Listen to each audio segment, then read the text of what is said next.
A partir da pergunta 237, nós temos o assunto: percepções, sensações e sofrimentos dos espíritos. E este capítulo todo, se você observar, ele tem uma temática que é a da vida espírita.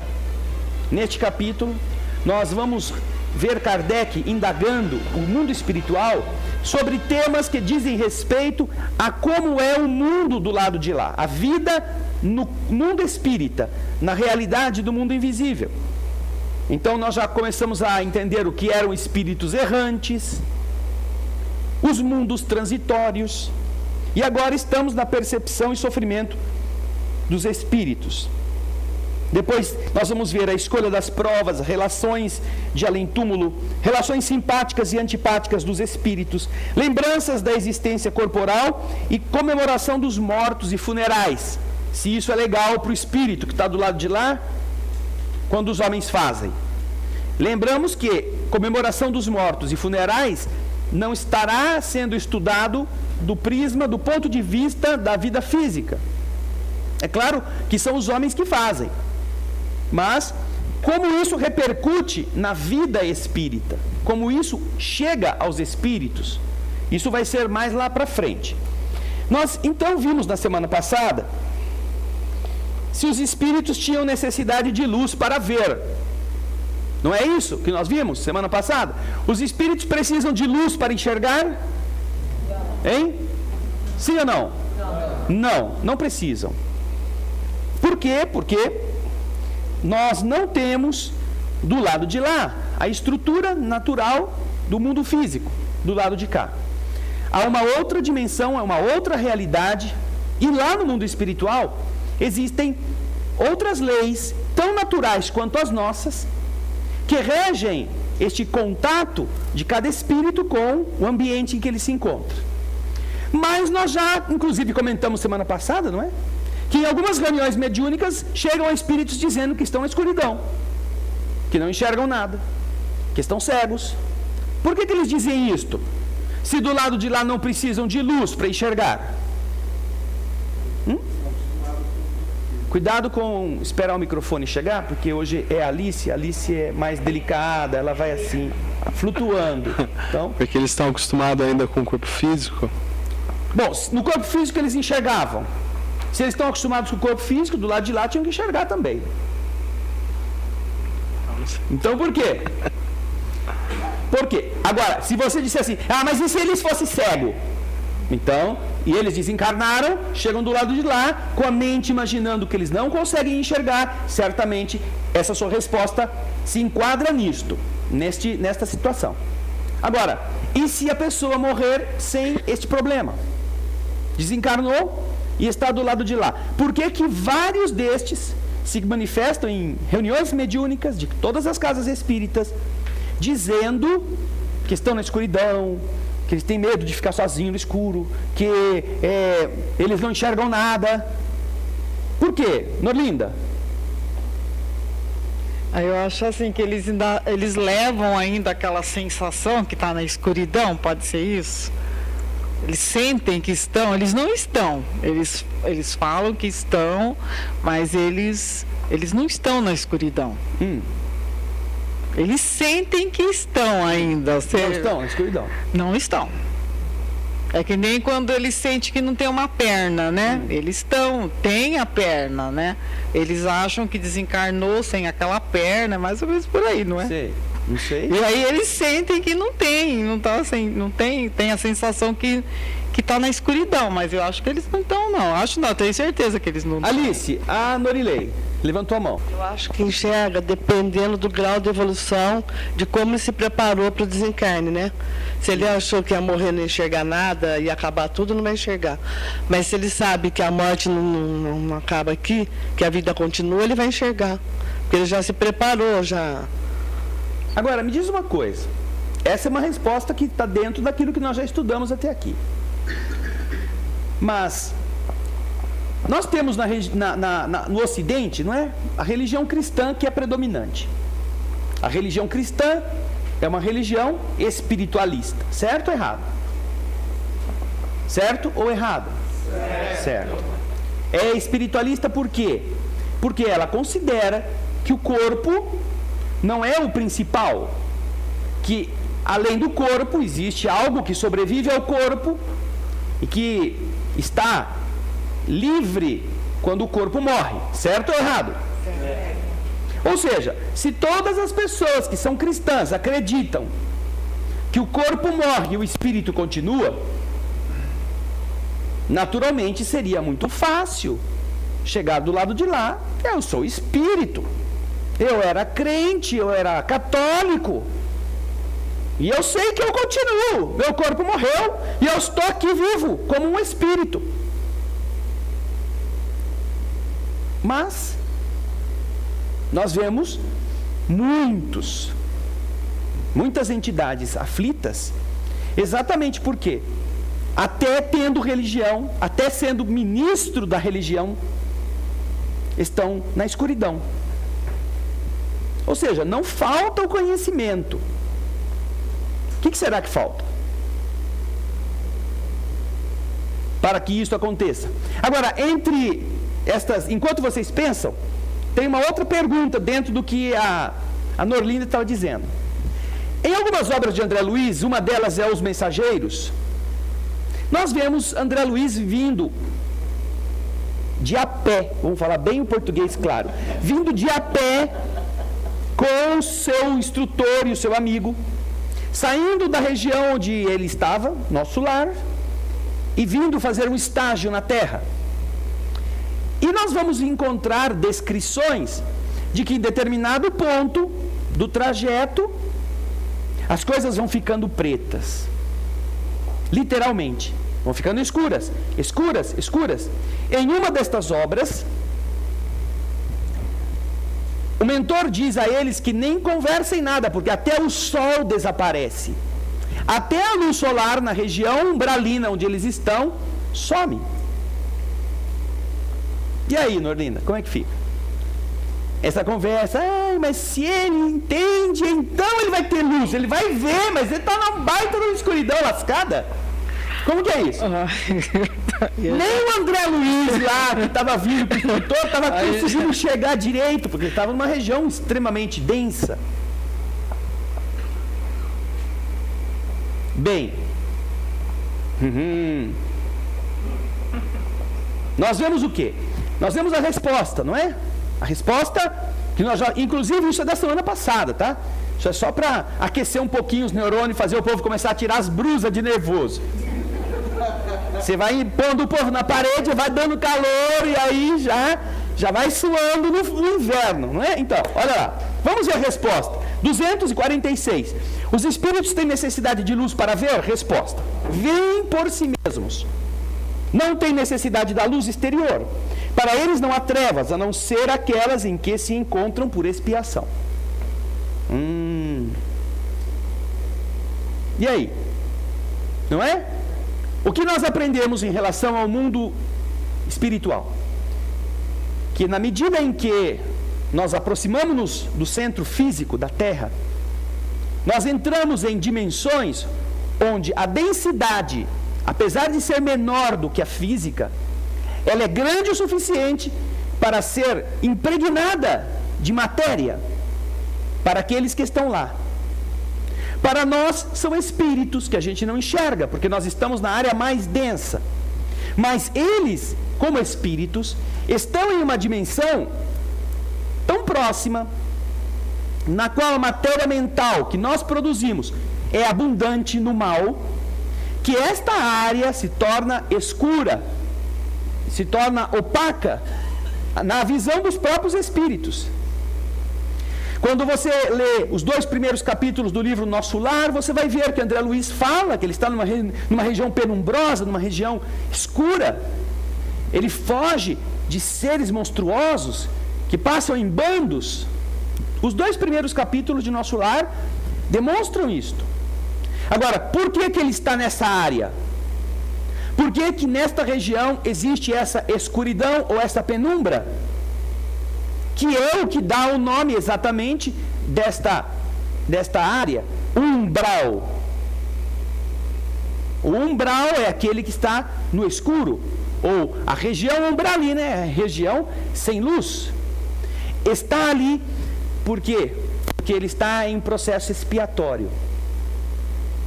A sua mente está carregada de eflúvios negativos que ele conquistou na sua conduta na terra.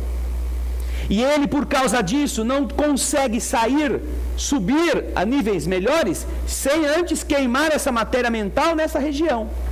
É uma região chamada assim, purgatorial, mas não o purgatório que vocês estão acostumados a escutar na teologia católica. Uma região onde, por estar ali e sem entendimento das leis espirituais, o espírito é forçado a recolher aquilo que ele mesmo produziu no padrão vibratório, na sua mente, nos seus pensamentos. E assim, isto fica nessa região e os espíritos permanecem ali. Por isso eles dizem que estão no escuro, por isso que eles dizem que não enxergam nada. E quando são trazidos a uma reunião mediúnica, a mente deles está fixada nestes cenários. E ela então cria para eles este cenário e eles se encontram assim. Até que com a conversa, com o acoplamento na mediunidade, na sensibilidade mediúnica de um corpo físico, eles começam a resgatar o padrão mental de quando eles estavam no corpo físico. Por isso que para muitos espíritos a reunião mediúnica ela é importante, porque ela facilita, na medida em que o espírito se aproxima e utiliza um corpo carnal como se for ao dele, por algum momento, aquelas sensações físicas que antes ele possuía, momentaneamente retornam a ele, e então ele pode ouvir melhor, pode enxergar melhor, pode sentir melhor. E com estes elementos, este ferramental, ele é mais fácil de ser esclarecido ou de ser informado. É melhor esta palavra do que a outra. Ser informado a respeito do que está acontecendo com ele.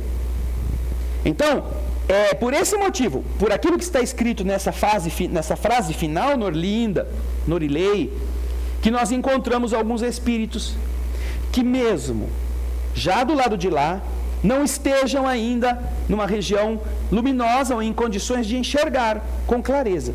Porque eles estão recebendo a dose do veneno que eles cultivaram para eles próprios. Henrique? O umbral, a escuridão que é feito, seria de pensamentos do pessoal da crosta aqui, que todo pensamento maligno ele se direcionaria para aquele lugar, tornando aquele ambiente hostil, inóspito, não? Veja só, é um somatório de várias coisas. Entre elas está exatamente isso que você falou. Se você comprar um carro movido a diesel, conectar o cano de escapamento do carro no interior da sua casa, deixar tudo fechado e ligar o veículo, quando você entrar na casa, você vai estar no meio da fuligem. Tudo vai estar preto. Porque aquele ambiente concentrou a carga de emissão negativa, que no caso é o do escapamento do combustível. Na nossa vivência, sentimentos e pensamentos funcionam como combustível. Quando nós produzimos coisas boas, sentimos coisas boas, nossa vibração é diferente daquela que acontece quando nossos pensamentos e sentimentos e atitudes são negativas. Estas forças, elas produzem o bem ou o mal naturalmente. Isso não é que ele acredita em Jesus, então o pensamento que ele está mandando não vai ser feio. Não. É uma coisa natural. Se você pega a gasolina e põe fogo, ele pega fogo. Pode rezar, fazer a prece que for, mas a gasolina vai pegar fogo. Onde está Deus que não apagou o fogo, que não pediu que a gasolina pegasse fogo? Não, isso é uma coisa que é consequência, causa e efeito. Assim é a ação criativa do pensamento, da mente. Quando você pensa coisas positivas, você cria um tipo de matéria. Quando você pensa coisas negativas, a matéria que você cria tem outra natureza e é mais densa. Pela sua natureza mais densa, ela se acopla, ela se posiciona exatamente na periferia daqueles que estão fabricando. Quando nós estudamos as qualidades do perispírito, vamos encontrar que uma dessas qualidades é a densidade.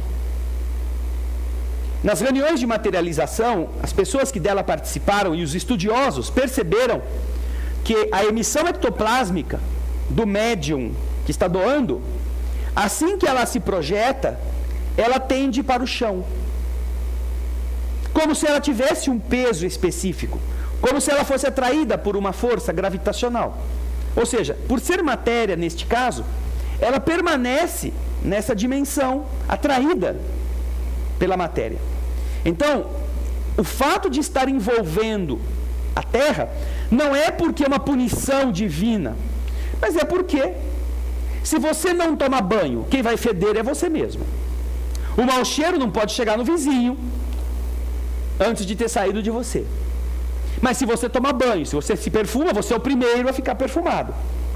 O vizinho até pode sentir, mas quem vai desfrutar melhor desse perfume é aquela pessoa que se higienizou. Então é nesse sentido que as coisas permanecem aqui. E na medida em que você vai ganhando essa dimensão mais elevada, a densidade magnética desses fluidos vai diminuindo, ficando cada vez menos denso. Ok? Tendo esse conhecimento agora, tem um jeito da pessoa se anular isso, sabendo, nossa, se eu tiver pensamentos ou atitudes negativas, e não sei, mas é quase que impossível, por mais que você se policie, acontece coisas na vida da gente que você tem hora que você perde a estribeira. Tem alguma maneira, não sei se é a oração, de tentar neutralizar isso, não?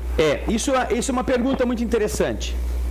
Porque algumas pessoas, elas passam por essa situação, ou seja, elas eram más, aí se arrependeram, e quando aprenderam as leis do universo, de uma certa forma, seja em qualquer religião, não importa, elas foram, eu era um terreno baldio, eu era um terreno cheio de mato, eu era como um terreno cheio de lixo, então eu descobri que eu não posso mais viver desse jeito. Entrei, comecei a capinar tudo, arranquei todo o matagal. É difícil, mas eu estou feliz que eu arranquei o matagal de mim mesmo.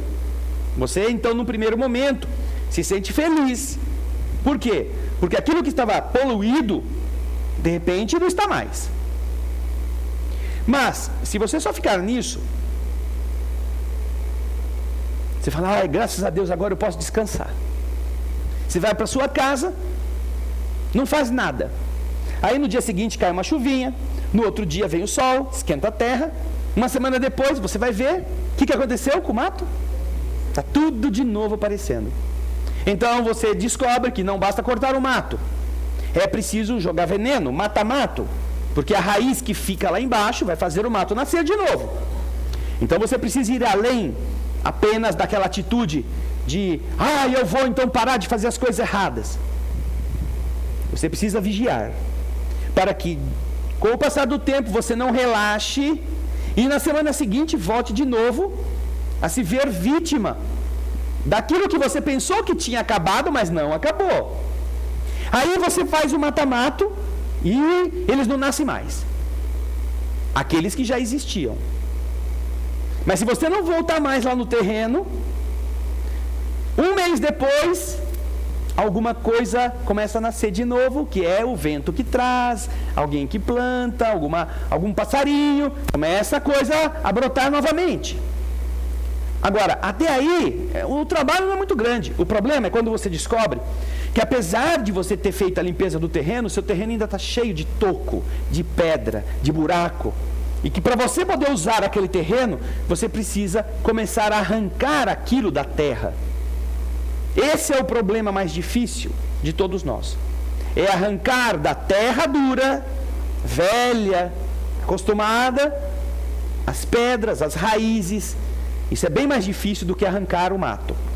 E aí que vem o desafio. Então, o primeiro momento é esse, de você, eu vou lutar contra. E às vezes não consegue. Mas aí vem a disciplina. Quando você não tem uma atividade física e você resolve por um problema de saúde, ou por um conselho médico, ou por você achar que precisa mesmo, resolve fazer ginástica, no começo, o que acontece? Né? Ai, correr dói. A ginástica é bom, mas hoje eu não vou não. Ou seja, se você não criar um hábito, se não tornar aquilo um exercício, com aquele rigor próprio de quem vai trabalhar, porque você precisa do serviço, precisa do salário, com frio, com chuva, ou sem ele, você levanta e vai para o emprego. Então, ao fazer isso com você mesmo, você passa a disciplinar seu pensamento. Então, você luta, de repente, contra fraquezas que estão folgadas. Eu costumo dizer que cada um de nós tem uma porcada. A porcada nós carregamos. E os porcos estão gostosos, gordos, robustos. Quando você descobre que a porcada não é boa para você, porque ela vive do lixo, ela vive na pocilga, ela adora chafurdar na lama, ela tem um cheirinho horroroso, como diria o Divaldo, horroroso. Divaldo que completa 85 anos, no próximo dia 5 de maio, trabalhando.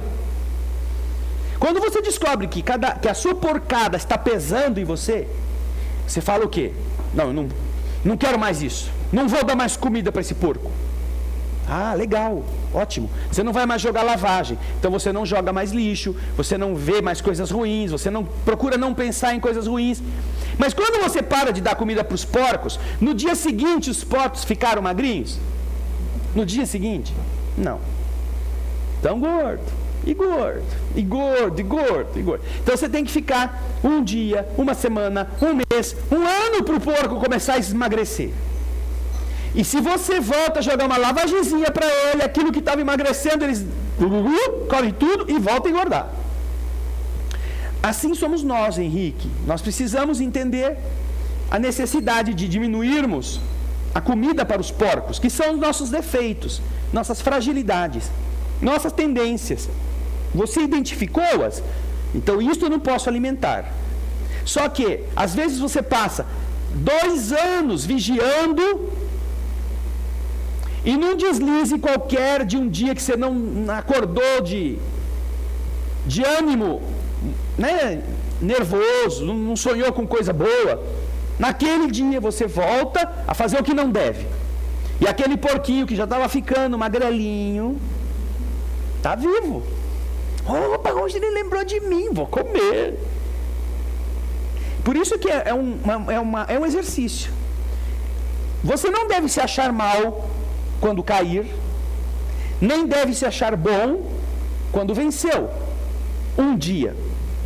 Nós temos que nos lembrar da técnica que muitos utilizam, entre eles está os que são dos alcoólicos anônimos. E eu sempre, quando falo disso, me lembro dessa técnica, porque ela nos ajuda. Quando você vai a uma reunião dos AA, você vê eles dando testemunho. E eles vão à tribuna e dizem: faz 24 horas que eu não coloco nada de álcool na minha boca. E a pessoa está bonitona, está gorda, viçosa, né? Você fala: poxa, só faz 24 horas que esse cara não bebe nada. Poxa, difícil, não, ó. Aí você fica ouvindo, o outro vai lá, faz 24 horas que eu não ponho nada na minha boca, nenhuma bebida alcoólica. Aí quando termina, você vai se informar com a pessoa: pô, mas só faz 24 horas que você parou de beber? Porque eu estou aqui para ver esse negócio, como é que funciona, e você falou que só faz 24 horas. O cara que eu trouxe aqui está desesperado, que não consegue parar de beber, nem a paulada. Não, eu não bebo faz 30 anos, disse o cara. Eu participei disso. Mas é que, como nós aqui entendemos que isso é uma fragilidade do nosso ser, no dia que nós falamos assim, faz 30 anos que eu não bebo, alguém vai falar assim para mim: então, já faz tanto tempo, toma mais uma só, faz tanto tempo, por que você não bebe um golinho? E a fragilidade, aconselhada por isto, pode não ter força suficiente, e a pessoa fala: é mesmo, né? Pô, eu já demonstrei que eu sou forte 30 anos, que custa eu dar uma talagadinha? E é aí que a fragilidade volta, que o porco está lá, E então, por causa dessa primeira talagadinha, que é a outra frase que eles dizem, evite o primeiro gole,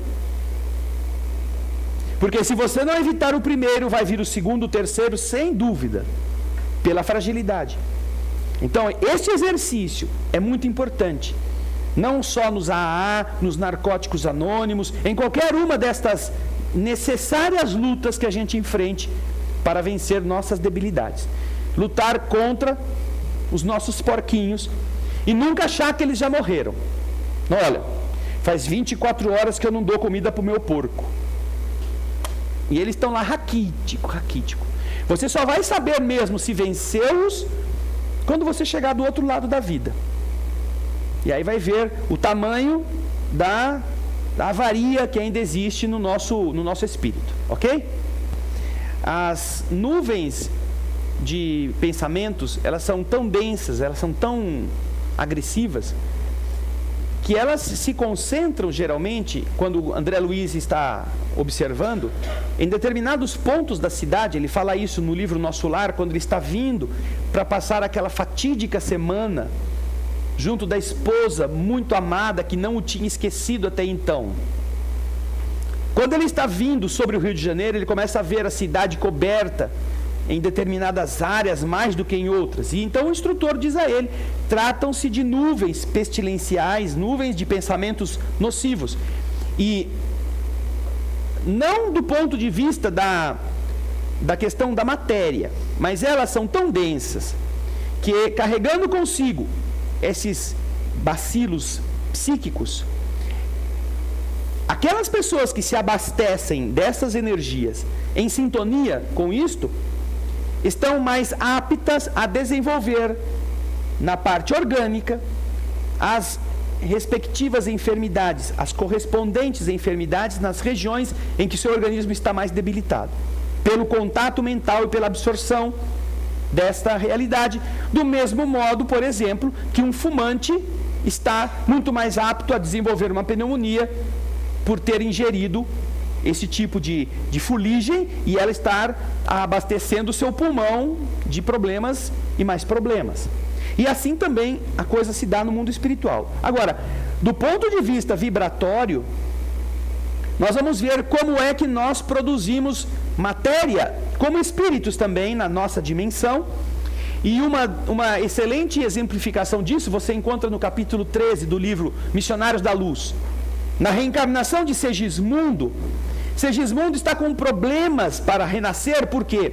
Porque o seu pai, por ter sido um adversário dele numa vida passada, está sentindo a presença do antigo inimigo, que será o seu futuro filho, e mesmo que eles tenham antes acertado e ele tenha aceito ser o pai daquele moço, agora que as coisas estão para acontecer, o pai está receoso. E por causa disto, nas ações sexuais que o casal mantém e que daí poderão surgir seus futuros filhos, o pai, com receio de ter o filho que foi no passado um seu antagonista, queima com o seu pensamento a cromatina dos agentes fecundantes. E então, quando o espermatozoide procura acercar-se da célula ovo, ele não tem poder fecundante, porque o magnetismo do pai prejudicou e neutralizou isto pela ação nociva que ele produz. Então o que acontece? Eles precisam acertar isto, precisam fazer com que o pai, que está encarnado, aceite ser de novo o amigo que vai recolher o filho, como eles haviam combinado. Então durante a noite ele é retirado do corpo, e o instrutor que está cuidando disto traz Segismundo, o futuro filho, para conversar com o futuro pai. E então, nesta conversa, o pai acaba aceitando a posição humilde daquele espírito que pede desculpa, que pede humildemente que o aceite como filho, que ele precisa renascer. E conta André Luiz que desta cena em que o filho estende a mão e pede para o pai aceitá-lo, é uma cena bastante tocante. Observa-se que o pai, em espírito, estende a mão também. E ele então, nesse aperto de mão, conta André Luiz, vê como que um raio que cai sobre o perispírito do pai, que está opaco, que está apagado, que está escuro, o que estava exatamente produzindo um malefício para as células sexuais, e este raio rasga essa carapaça, e a partir deste momento o perispírito do pai volta a ter a aparência normal que ele possuía, luminosamente falando. E então o André Luiz diz, nós observamos, aliás, é o Alexandre quem fala, observamos que o perdão do pai foi sincero, porque este efeito de romper esta casca escura só se dá quando aquilo que foi prometido, aquilo que foi externado é verdadeiro, é sincero. Então nós vamos ver neste caso uma referência, vamos ver nas obras espíritas, espíritos totalmente envoltos em formas horríveis, em atmosferas penumbrosas, porque eles mantêm isso na mente, e essa mente engendra na matéria onde eles estão esse tipo de reação. Para mudar isso, é preciso mudar a mente. No plano espiritual, esse negócio ainda é mais grave, porque aqui a gente está com raiva de uma pessoa, você vai, passa uma maquiagemzinha, toma um banhozinho, põe uma roupinha bonitinha, combinando, e ninguém diz, põe aquele sorrisinho falso na boca, ninguém diz que você está nervoso, que você está com raiva. Porque a densidade da matéria impede que a sua raiva ou a sua sincera vontade de esganar a pessoa seja estampada fisicamente. Mas isso não acontece no perispírito. A mente faz o perispírito assumir a forma do seu sentimento, a vibração do seu sentimento. E aquilo que ele exterioriza é aquilo que ele é. Então, seja no plano físico, seja no plano espiritual, essa regra vale da mesma forma. Aliás, vale até mais intensamente lá, porque lá os resultados são mais imediatos. Bem, vamos então agora para a pergunta 247. Os espíritos têm necessidade de se transportarem para ver dois lugares diferentes? Podem, por exemplo, ao mesmo tempo ver os dois hemisférios do globo ao mesmo tempo? O espírito pode se deslocar para ver os mesmos hemisférios simultaneamente? Sim ou não? Sim. Então ele pode jogar tênis com ele mesmo? Pode ou não? Ué, se ele pode ver os dois hemisférios ao mesmo tempo, jogar tênis, que é muito mais pertinho, ele joga aqui, pensa lá, já joga lá, pensa aqui, já fica... Se isso fosse uma forma de a gente raciocinar, né? Agora, é interessante isto que Kardec pergunta. Por quê? Porque nós hoje temos um raciocínio muito material, nós vivemos no mundo físico. O mundo físico é feito de densidade. E nós, para estarmos em um lugar, necessariamente, não podemos estar em outro, com o mesmo corpo. Certo ou errado? Existe um limite à apresentação material, que é um limite que dois corpos não ocupam um mesmo lugar no espaço. Não é possível no mundo físico isso se dar. Mas nós observamos, por exemplo, no mundo físico, histórias de pessoas que estiveram ao mesmo tempo em dois lugares. Já ouviram falar ou não? Alice, pergunta. José Rui, né? Rubens.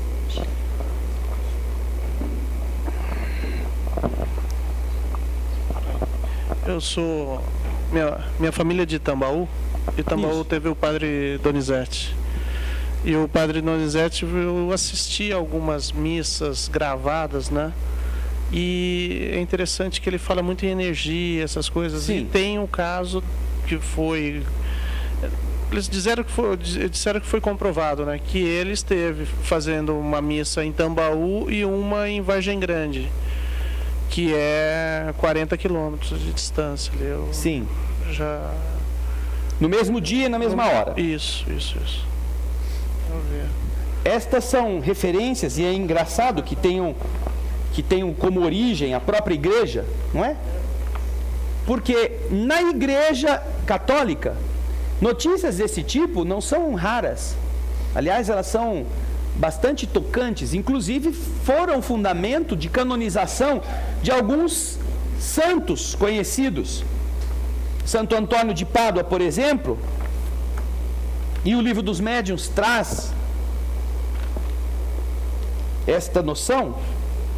Quando você vai e pesquisa no Livro dos Médiuns o termo ubiquidade, ubiquidade também está no Livro dos Espíritos. Você vai encontrar referências a esse respeito.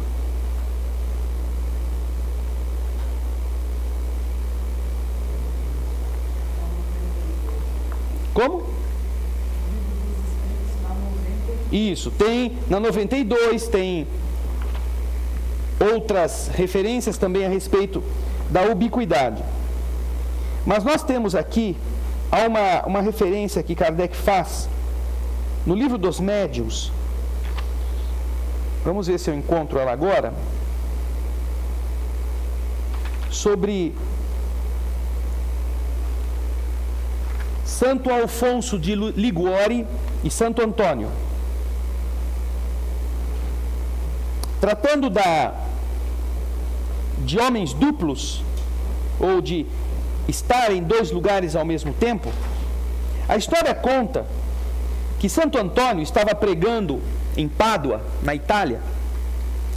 Eu acho que era em Pádua, na Itália. Você lembra, Raul, do Livro dos Médiuns, que nós comentamos na rádio não muitas semanas atrás?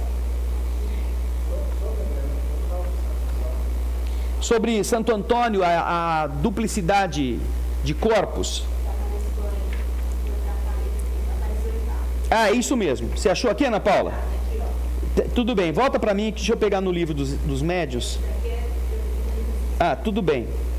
No Livro dos Médiuns também tem, mas aqui ele estava na Espanha. Santo Antônio estava na Espanha no momento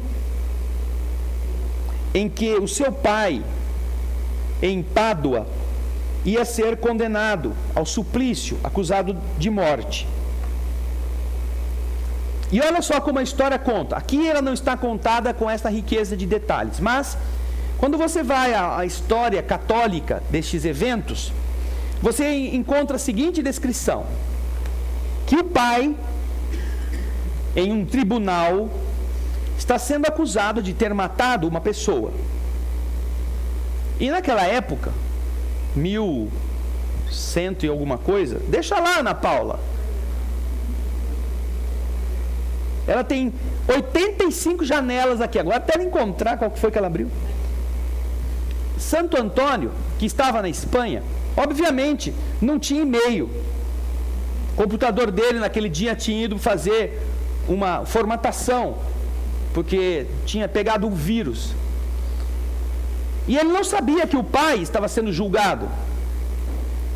Mas contam, e isso certamente constou nos anais do tribunal onde o pai estava sendo julgado, que Santo Antônio aparece no tribunal, e isso aqui é uma ótima matéria para o Conjuresp. Por quê? Ele aparece no tribunal, perante o juiz, toma a defesa do seu pai, diz que o pai não era culpado, convoca o juiz e os que iam julgar o pai pelo crime, a irem ao cemitério perguntar ao defunto. Porque naturalmente quiseram saber como é que ele podia dizer que o pai não era culpado, que provas ele tinha. Então, convidam o magistrado e aqueles que estavam ali a irem com ele ao cemitério, onde estava enterrado a vítima. A vítima estava lá. Manda abrir a cova. O juiz vê, né, a situação, manda abrir a cova. Então, Santo Antônio diz ao juiz que o juiz pergunte ao cadáver que já está podre se aquele homem que ali estava tinha sido o responsável pela sua morte. Conta-se que alguns viram uma névoa esbranquiçada sair daquele homem, entrar no defunto, e quando foi feita a indagação, a caveira fez assim.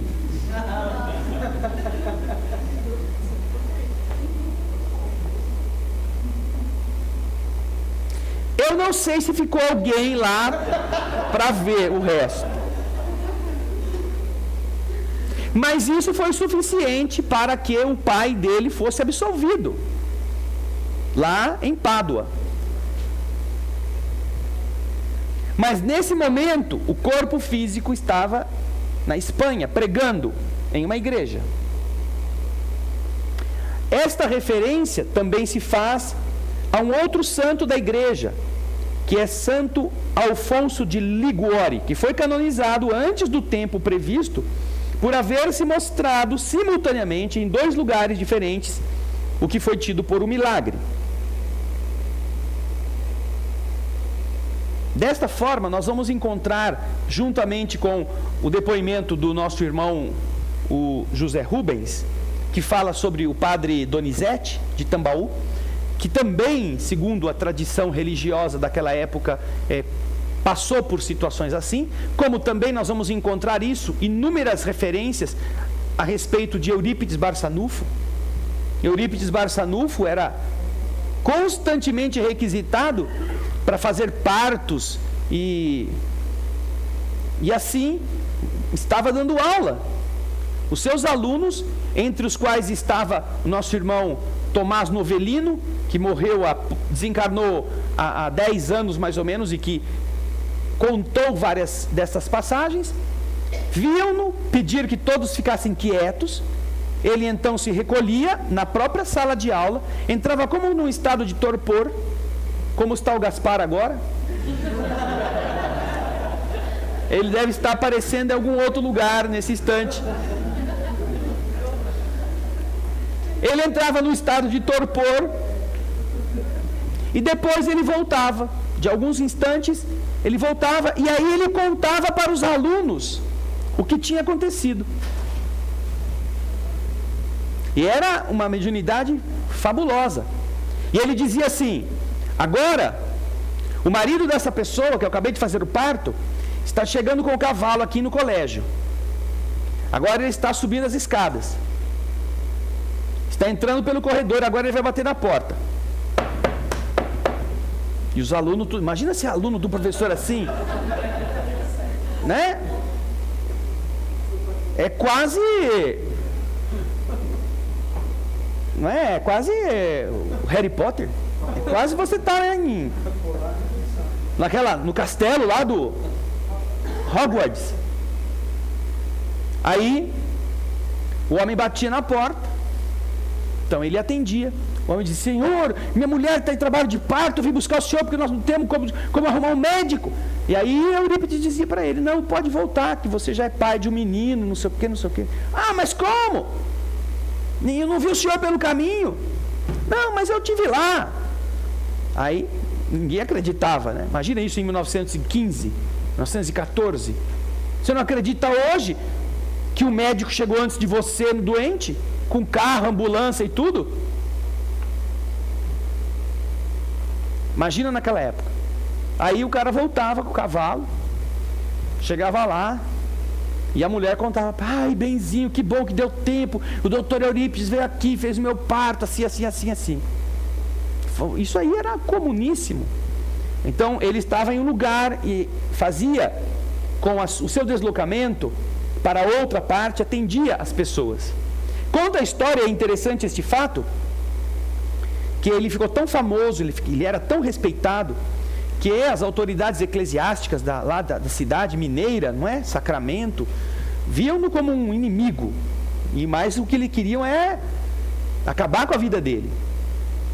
Então, não se sabe quem foi, porque as autoridades religiosas combatiam-no bastante, mas não estou dizendo que foram elas. Mas o certo é que alguém pagou para 2 capangas matarem Eurípides. Nessa ocasião, ele estava numa chácara, dormindo na casa de uma pessoa, ou na casa de um pai dele, para ele poder se refazer um pouco. Santa Maria. Então, os caras foram chegar lá à casa do homem, o homem está lá, estavam com a garrucha. Aí eles combinaram assim, olha, a gente vai ficar aqui escondido, você fica aqui atrás dessa moita, eu vou lá, bato na porta para saber se é o homem mesmo, se ele está aí. Aí você sai da moita, a gente segura e faz o serviço. Tá bom. Combinaram, esperaram o dia, né? Já era o fim do dia, tinha que ser meio no escuro. Aí um ficou na moita, segurando a garrucha, e o outro foi bater na porta. Com aquela cara de coitado, né? Quando ele chegou para bater na porta, a porta abriu, era Eurípides. E disse assim, olha, leve esse remédio aqui para o seu amigo que está atrás da moita, que ele acabou de ser mordido pela cobra cascavel.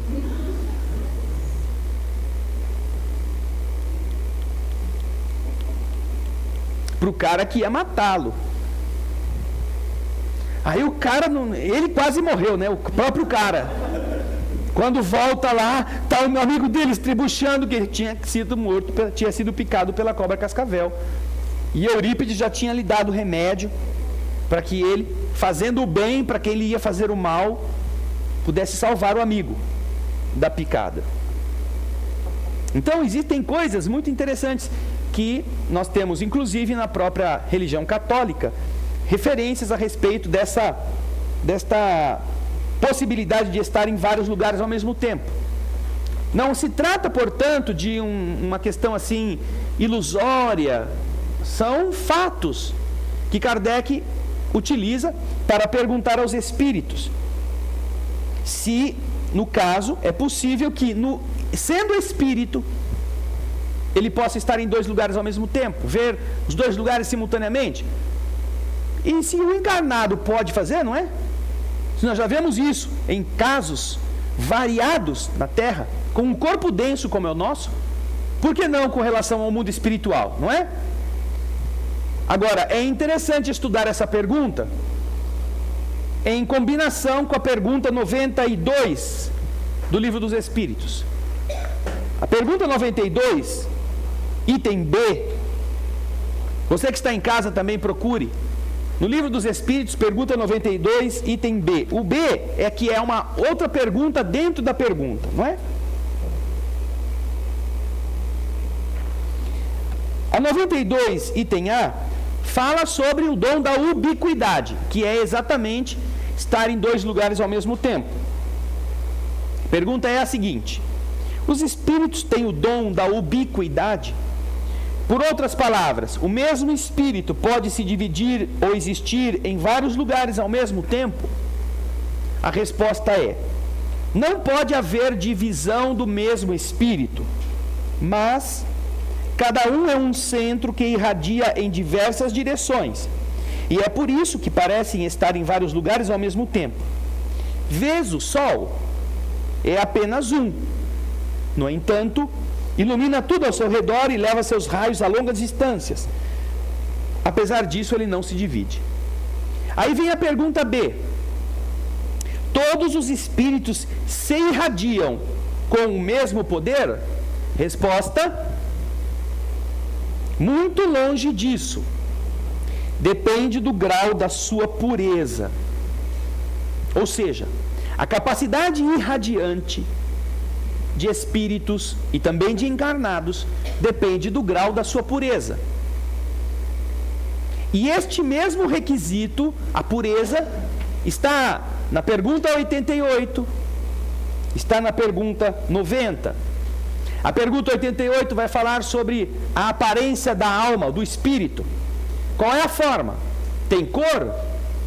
Ela vai da sombra ao brilho do rubi, respondem os espíritos. Dependendo do quê? Sendo ele mais ou menos puro. Quando ele é menos puro, ele parece com o quê? Com a sombra.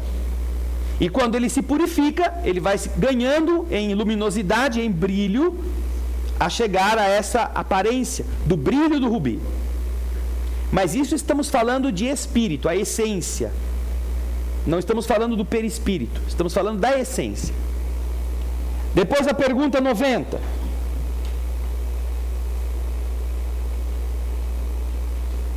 A pergunta 90 fala sobre o deslocamento, o transporte de um lugar ao outro.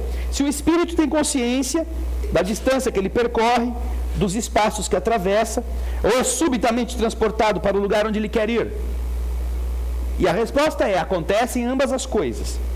O espírito pode, muito bem, se ele quiser, tomar conhecimento da distância que percorre, mas essa distância pode desaparecer completamente, dependendo da sua vontade e da sua natureza mais ou menos depurada. De novo, a pureza, para permitir que o espírito se desloque com essa velocidade. Saiba ou não o caminho que está fazendo. Daí que é interessante que a resposta dessas três questões, elas se combinam com a 247. Os espíritos têm necessidade de se transportarem para ver dois lugares diferentes? Podem, por exemplo, ver simultaneamente os dois hemisférios do globo? Vamos ver a resposta. Como o espírito se transporta com a rapidez do pensamento, pode-se dizer que vê tudo a uma só vez. Seu pensamento pode irradiar e se dirigir ao mesmo tempo sobre vários pontos diferentes. Esta faculdade depende de sua pureza. Quanto menos puro ele for, mais sua visão é limitada. Somente os espíritos superiores podem ter visão de conjunto. De novo, vamos aqui encontrar a falta de pureza como fator limitador das condições de percepção do espírito do lado de lá. Continuando a resposta, a faculdade de ver nos espíritos é uma propriedade inerente à sua natureza e que reside em todo o seu ser, como a luz reside em todas as partes de um corpo luminoso.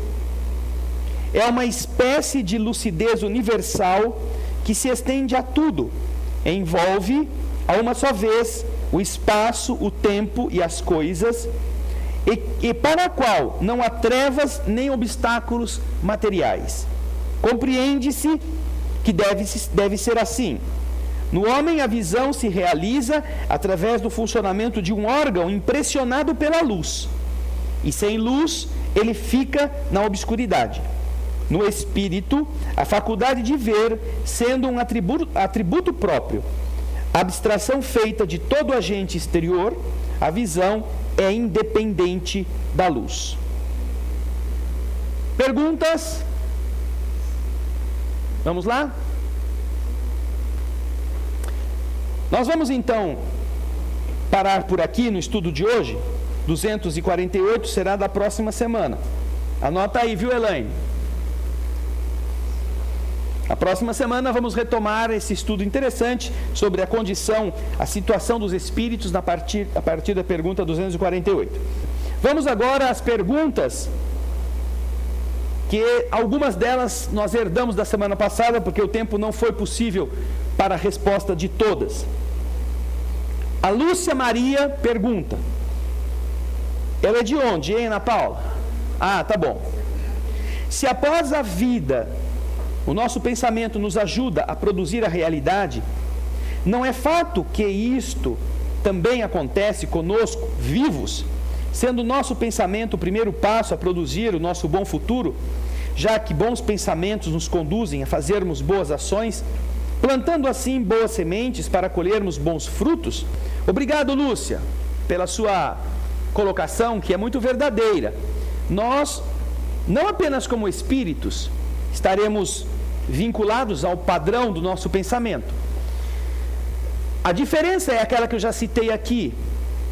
Enquanto estamos encarnados, o nosso corpo ele é um registro sólido. E o pensamento ruim, o pensamento negativo, eles, apesar de serem corrosivos, eles levam tempo para que o corpo possa sofrer os seus efeitos.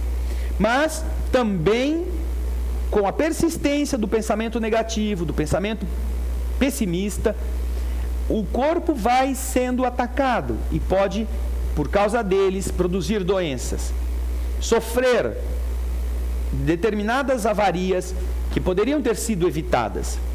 Agora, em relação ao espírito, isso acontece muito depressa. O pensamento é o que modela a ação, a estrutura da entidade.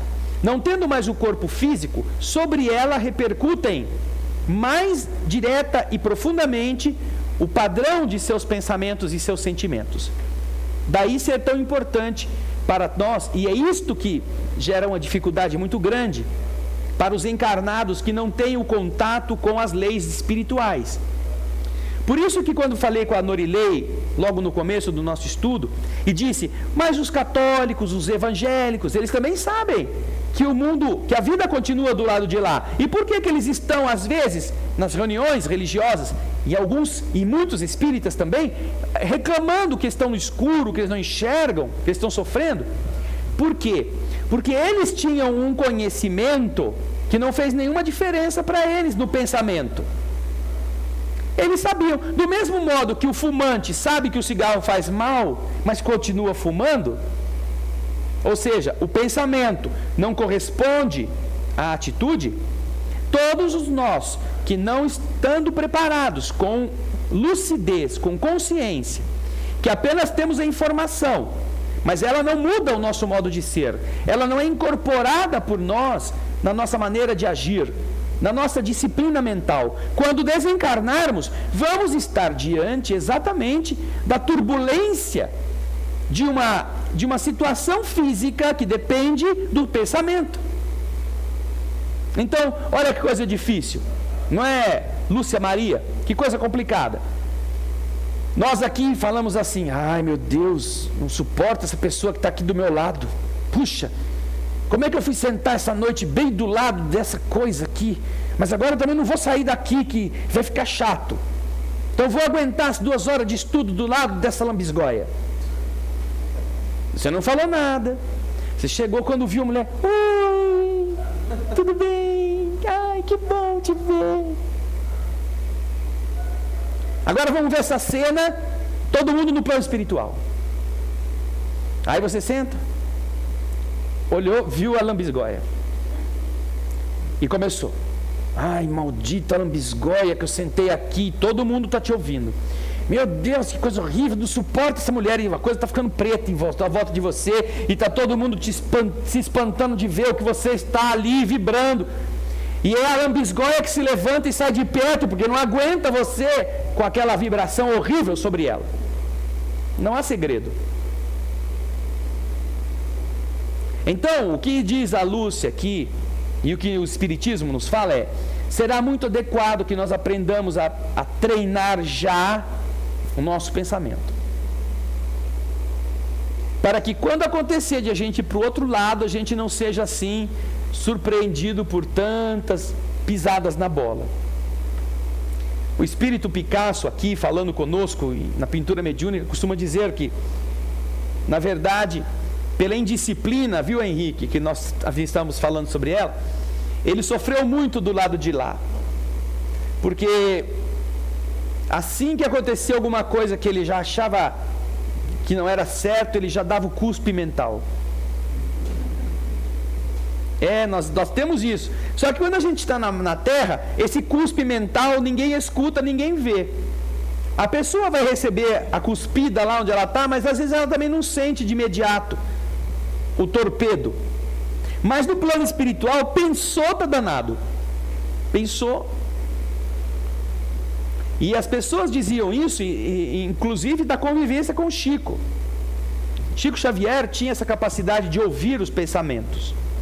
Nunca disse isso, nunca falou isso. Mas os relatos de muitas pessoas atestam isto. Relatos em livros, centenas de relatos. Já contei aqui a história do sapo. Conheci uma pessoa que esteve com o Chico muitos anos, passando o fim de ano, o Natal, Ano Novo com a família dele, e conhecendo o Chico desde Pedro Leopoldo. Certa vez ele estava em Pedro Leopoldo e o Chico convidou ele para ir até o correio, levar e buscar as correspondências, que eram volumosas já.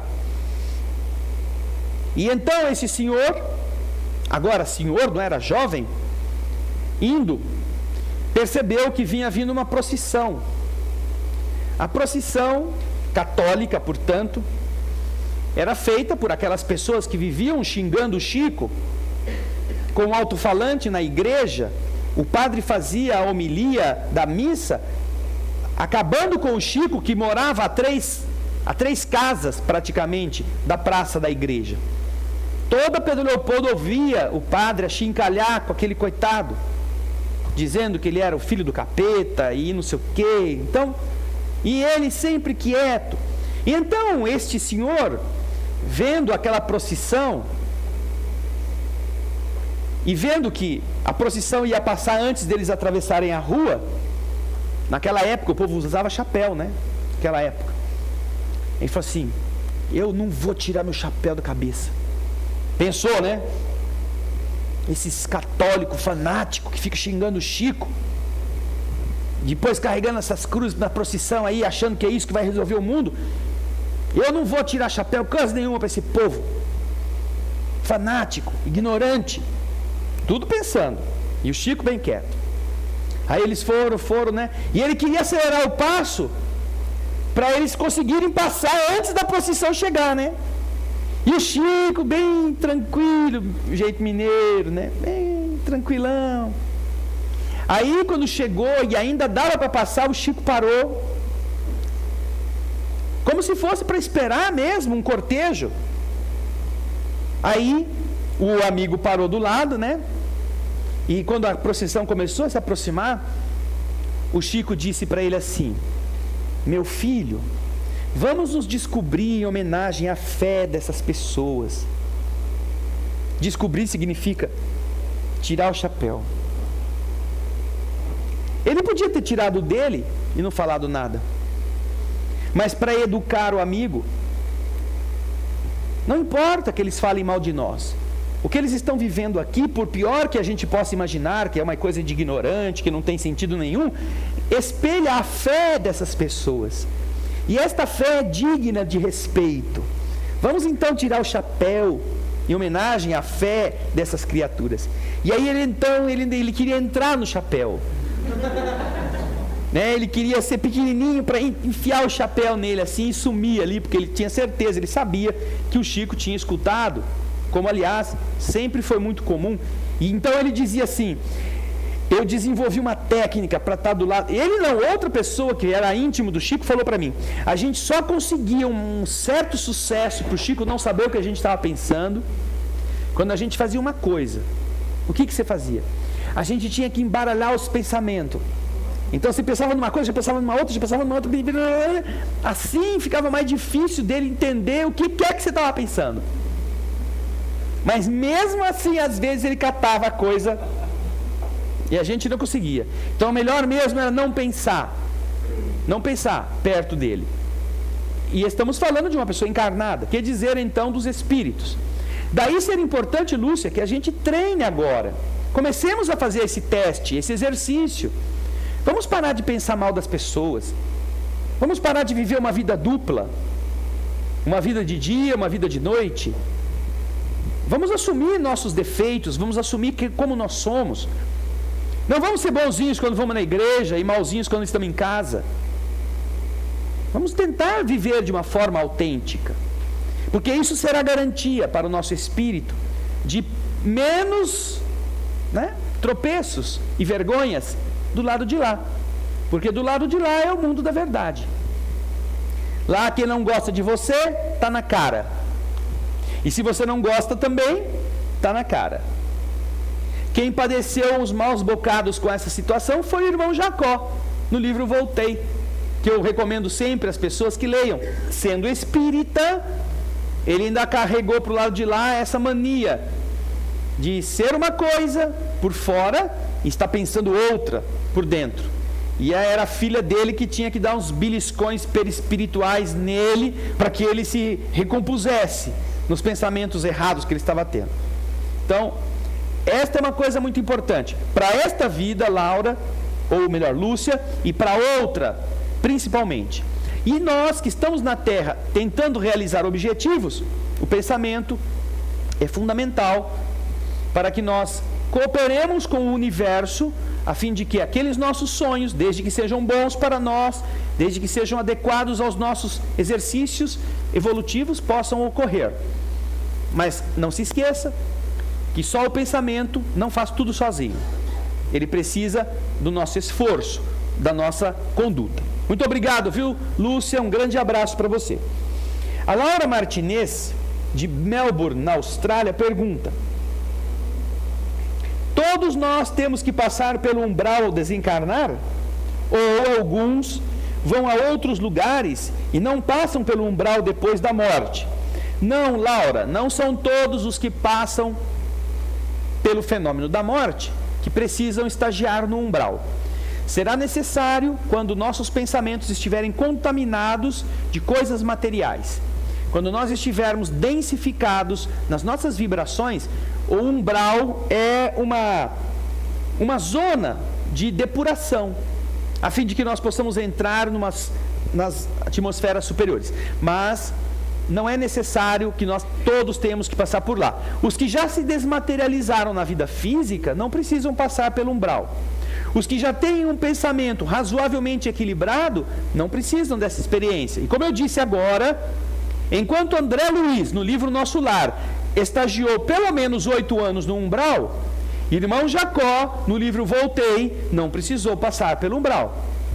Basta você ler essas duas obras e você verá que não são todos os espíritos que precisam deste recurso, que não é uma punição, é um efeito. Você resolve ser um indivíduo que, como hobby, escolhe, por exemplo, a luta na lama. Sabe aquelas lutas? O cara entra na lama e vai lutar na lama. Tudo bem, você pode fazer isto. Mas quando termina a luta e você vai para casa vitorioso ou perdedor, necessariamente você não pode entrar em casa do jeito que você estava, não é? Já imaginou você daquele jeito todo enlameado, pegar o seu carrão, sentar no carro com aquela lama toda, aquela coisa de podre, até a raiz do cabelo? Você precisa passar por um banho.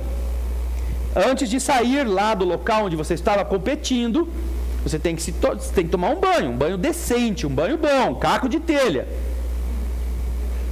Limpar a unha, a orelha, porque o barro entra por todos os buracos, todas as dobrinhas. Se você não tomar muito bem tomado esse banho, você ainda vai estar enlameado por algum tempo. Agora, a mesma coisa acontece conosco. Estamos vivendo em um certame material e muitas vezes escolhemos o lodaçal como nosso campo de luta. E gostamos e nos metemos e queremos e gostamos de novo e queremos ganhar nessas coisas. Ora, quando chega o fim da luta, como você pode entrar num lugar que é muito melhor todo enlameado? Não pode, tem que passar pelo lava-jato. Aqui no Brasil, Laura, existem alguns lugares onde o carro entra e aí tem aquelas coisas de espuma girando, jogam água, jogam sabão e vem de novo aqueles negócios que giram para limpar mais ou menos o carro. É o lava-jato. Aqui se chama lava-jato. Já não está nem muito mais na moda, né? Agora já não é tanto com máquinas. Agora o povo faz o lava-jato, mas eles contratam aí umas pessoas que ganham menos do que a máquina para fazer isso. Então, é um processo que no plano espiritual nós temos que passar como efeito do tipo de vida que nós escolhemos. Não é como punição de Deus. Ai, Deus não gostou de mim, meu amigo passou e não precisou ficar no umbral. Parece aqueles negócios de alfândega, né? Aperta o botão, sai verde, sai. Aperta o botão, sai vermelho, fica lá, abre a mala e vê as muambas. Não, não é assim. Não é aleatoriamente que se faz esta avaliação. Cada um carrega em si a luz verde ou a luz vermelha. Simples assim. Obrigado, viu? Ô, Laura, um grande abraço para todos aí de Melbourne, na Austrália. A Iva, isso tudo é de agora, né, Ana Paula? A Iva do Paraguai está perguntando: o que acontece quando estamos bem animados e de repente vem uma carga negativa e nos deixa mal, tristes e desanimados? É algum espírito que se aproxima ou é o nosso ontem, nossos pensamentos negativos? Geralmente, Iva, o que produz isto não é o espírito, nem é nosso passado, é a nossa invigilância no presente. Somos nós. Porque, venha raciocinar comigo. Você está feliz, você está bem. Ora, por que você está feliz e está bem? Alguma coisa deve estar marcando você para isto. Eu estou feliz porque, eu consegui realizar o meu sonho. Ótimo. Então, se alguma entidade se acercar de você de repente, negativa, você está tão feliz que se você mantiver a felicidade por ter conquistado o seu sonho, esse espírito não consegue sintonia com você para te fazer ficar indo para o buraco. Não. Então, quando você é feliz ou está bem, por algum motivo verdadeiro, por algum motivo consistente, naturalmente esse motivo perdurando, você continuará a sentir estas coisas. Mas, se de repente, você que estava feliz, entra num estado de tristeza, isso é o quê? Você escolheu isto. Você sentiu alguma coisa, e esta alguma coisa foi aceita por nós, e a partir desse momento você passou a vibrar nessa mesma situação.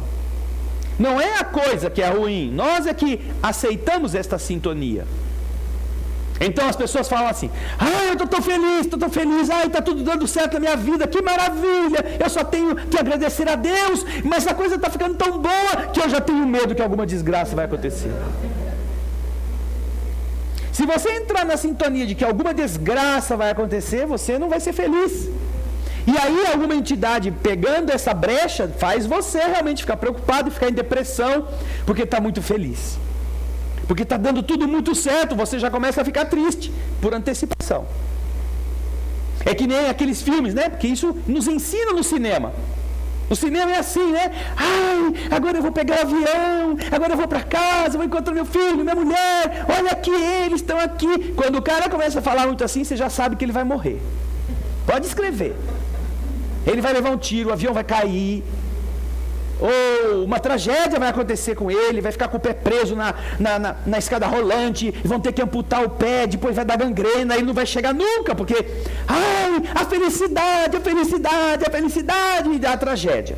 Nós temos na nossa dramaturgia este recurso que cria o impacto do contraditório, do contraste. Então isso parece que nós nos educamos. Você não pode ser muito feliz porque logo uma desgraça está vindo. Esse raciocínio faz a gente estar aberto para as coisas ruins.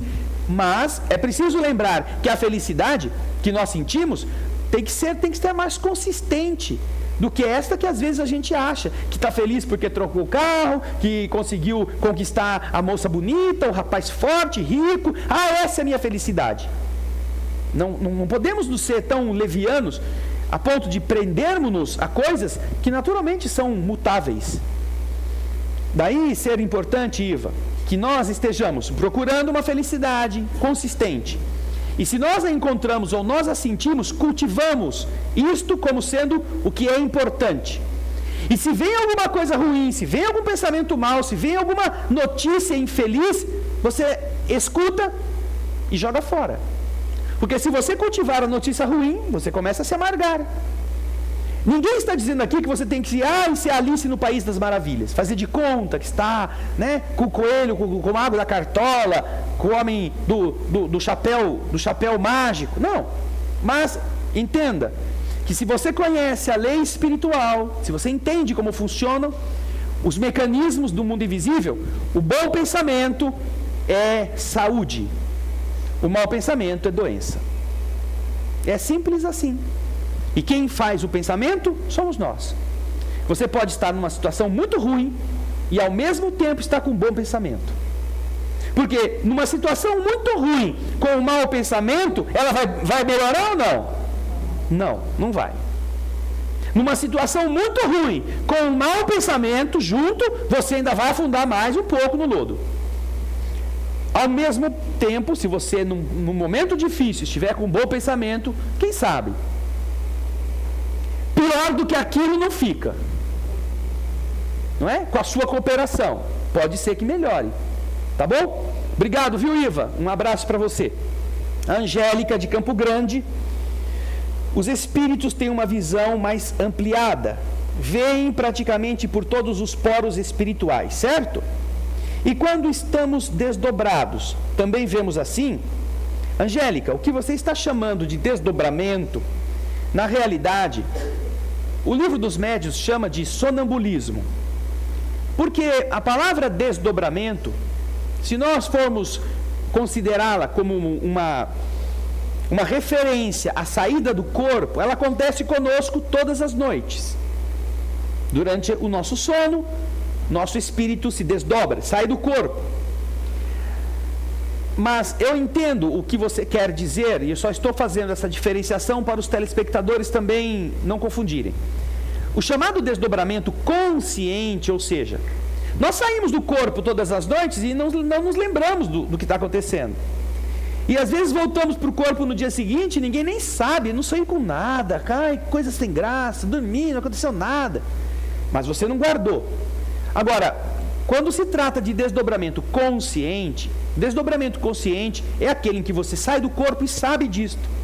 Então você está do lado de lá, você sabe que o que está acontecendo com você, para onde você vai, etc. Mesmo que depois, quando voltar, você não consiga guardar muitos detalhes.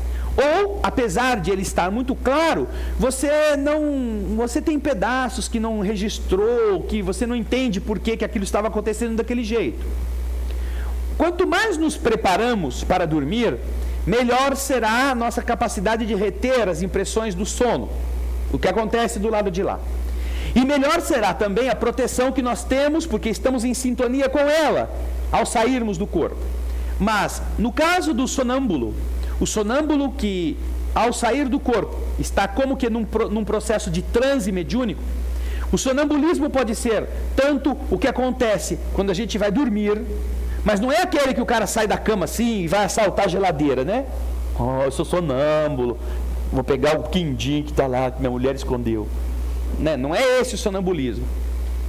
O sonambulismo que a doutrina refere é o sonambulismo natural, onde, durante o sono, o seu espírito sai com lucidez do corpo. E também existe o sonambulismo magnético, o sonambulismo provocado. Através da ação magnética, a pessoa, mesmo fora do horário de dormir, pode entrar em transe sonambúlico e sair do corpo. E aí, no caso do sonambulismo, ela tem as mesmas faculdades que um perispírito possui, quando está do lado de lá sem corpo físico. Casos de sonâmbulos que relatam coisas dizendo que ele pôs a mão na gaveta e viu o que estava lá dentro.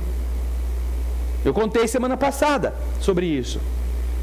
Para ver o que estava no cofre, o perispírito do sonâmbulo em desdobramento, chamado aí sonambúlico, não é? Colocou a mão lá e viu dentro do cofre o que estava acontecendo. Para ver o que está do outro cômodo, às vezes ele passa a mão ou põe a perna pela parede.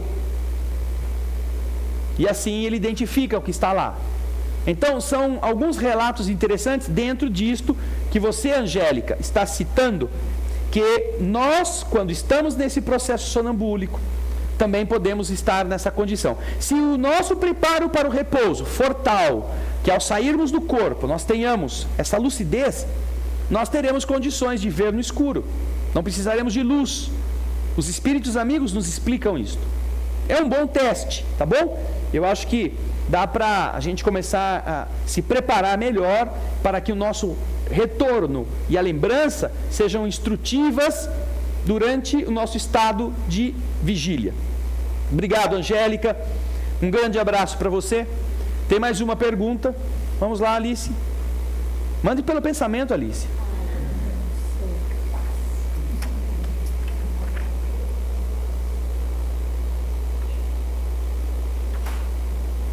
A Sorelle Zerpini está dizendo assim, lá do Rio de Janeiro: os encarnados com TOC, transtorno obsessivo compulsivo, geralmente têm pensamentos negativos e tentam retirá-los através de movimentos repetitivos.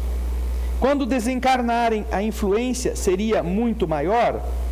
Bem, vamos lembrar de uma coisa: os transtornos da psicanálise, os transtornos da mente, eles estão enraizados em ações que o espírito realizou ou compromissos que o espírito traz para esta vida. Nós nos lembramos do Dr. Elias Barbosa, psiquiatra recentemente desencarnado, que em entrevistas que fizemos com ele, quando esteve em Campinas, anos atrás, relata que essas enfermidades, eles chamam de enfermidades douradas, enfermidades de ouro, porque representam um resgate que o espírito endividado está fazendo através de um problema psíquico, um problema da mente, com a finalidade de reajustar a conduta mental a um patamar mais elevado. Por isso, esses transtornos que são encontrados hoje na casuística médica, e são tratados muitas vezes com medicamentos ou com outros tipos, e que também têm sido multiplicados, porque há outros tipos de paranoias. Cada dia se descobre uma paranoia diferente, ou se relata na etiologia médica um outro padrão de esquizofrenia ou de oligofrenia.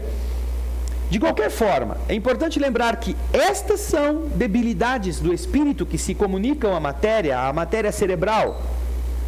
E que, se o indivíduo durante a vida física, através das disciplinas, através da ação generosa de pessoas amigas que os ajudem, de esclarecimentos, através, por exemplo, da terapêutica fluídica, no passe magnético, na casa espírita, juntamente com o processo da desobsessão, que às vezes está conjugada à questão do toque, não é? A interferência espiritual perseguindo e o indivíduo que tem o problema consigo mesmo. Esses recursos trabalhados permitirão a esse espírito que gradualmente ele vá se reequilibrando e possa preparar no futuro uma nova etapa onde já não haja tanto comprometimento assim nessa questão. Agora, como ele vai estar, como você pergunta aqui, do lado de lá ao desencarnarem? Dependerá de como está a sua mente agora, entendendo a necessidade de disciplina, de medicação, de terapia, de atividade no bem, ou não. Ele estará com o mesmo problema se porventura ele continuar do lado de lá, carregando complexos de culpa, sentimentos ruins dentro dele, aberto a estas ações de entidades perseguidoras. Daí ser importante, no caso da doutrina espírita, esses recursos que a espiritualidade oferece para o tratamento, mas sem esquecer que o interessado precisa passar por este processo para ele também tratar-se de dentro para fora. A maioria procura médicos para que os remédios resolvam o problema, para que ela não precise ter esforço nenhum. E se a química pode alterar o funcionamento cerebral em alguma medida, e é verdade, não significa que ela resolveu o problema da perseguição, que ela resolveu o problema das culpas acumuladas em nosso perispírito, em nossa mente, das coisas erradas que já fizemos. Não. Do mesmo modo que uma injeção anestésica pode fazer você não sentir dor, mas isso não quer dizer que o problema deixou de existir. Quando termina o efeito da anestesia, volta a dor.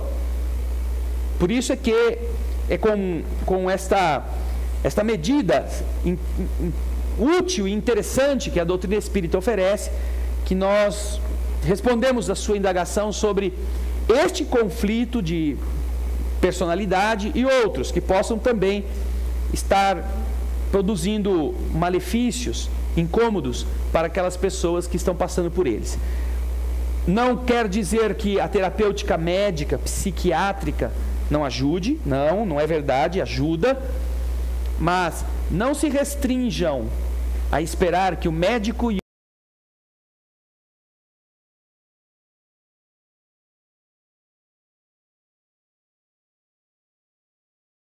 e lutem para que este entendimento se reverta em atitudes, fazendo com que a ação no bem diminua o peso dos nossos equívocos no mal, tá bom? Então, é a resposta que a gente dá com muito carinho para a nossa irmã Sorelle Zerpini, lá do Rio de Janeiro. Nós não temos mais perguntas, também estamos esgotados em nosso tempo. Agradecemos a presença de todos vocês. Nós vamos fazer a nossa oração para o encerramento das nossas tarefas. Nós te agradecemos, Senhor, por todas as dádivas que o teu amor nos oferece. E te rogamos que o desejo de aprender, a vontade de melhorar, o esforço pessoal, não seja mais movido nem pelo medo, nem pelo problema, nem pelas ameaças da natureza, nem pelos vaticínios que fazem os homens meditarem às vezes a respeito do amanhã. Que nós sejamos servos ativos, para que nossa tarefa possa continuar a cumprir a vontade do Senhor. Não importa quando Ele volte, não importa o que seja necessário fazer. Obrigado por nos ensinar, através das leis espirituais, como amadurecer para os deveres da alma, como superar os limites da ignorância, da má vontade, e como conquistar mais e mais bons amigos no mundo invisível, através da sintonia com as coisas elevadas. Ajuda-nos, Senhor, a vencer em nós mesmos nossos inimigos, a fim de que nossa existência possa servir de alguma forma de apoio para que outros também o descubram. É com esta gratidão que nós deixamos em silêncio aos teus pés a oração que você nos ensinou. Pai nosso,